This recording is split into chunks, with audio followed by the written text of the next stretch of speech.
కరెక్ట్‌గా మదన్ అయితే లక్ష్మి మెడ దగ్గర తాళి పెట్టి ముడేస్తూ ఉంటాడు. లక్ష్మి కళ్ళు తిరిగి పడిపోద్దండి. అటు ముందు పడరనమాట, తాళి కట్టాక పడరు. కరెక్ట్‌గా తాళి మెడ దగ్గరకొచ్చినప్పుడే భలే పడతారు సీరియల్లలో. ఇంకా వెంటనే పండు వచ్చి ఇంకా విహారీ బాబు లక్ష్మమ్మ విషం తాగేసిందని విషం బాటిల్ చూపిస్తాడు.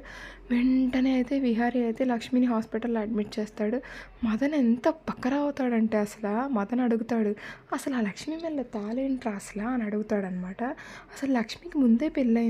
అసలు తన భర్త ఎవరు ఏంటి ఎప్పుడు చెప్పలేదు అని క్వశ్చన్స్ అడుగుతూ ఉంటాడనమాట. ఇంకా విహారీ అయితే ఇంకా ఆ క్వశ్చన్లకు మళ్ళీ సమాధానం చెప్తాను లేరా, ముందు లక్ష్మి ఎలా ఉందో అడుగుదాం అని అయితే అంటాడు.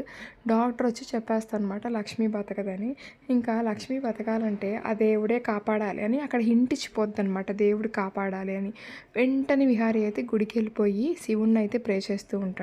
ఒక్కసారి నా మాట విని ఇంకా లక్ష్మిని కాపాడమంటాడు. అంతలోపు అయితే స్వామీజీ వచ్చి చెప్తాడనమాట, విహారీ లక్ష్మి బతకాలి అంటే ఒక్కటే మార్గం, నువ్వు మహామృత్యుంజయ యాగం చేయాలని చెప్తారనమాట. వెంటనే విహారీ అయితే యాగం స్టార్ట్ చేస్తాడనమాట.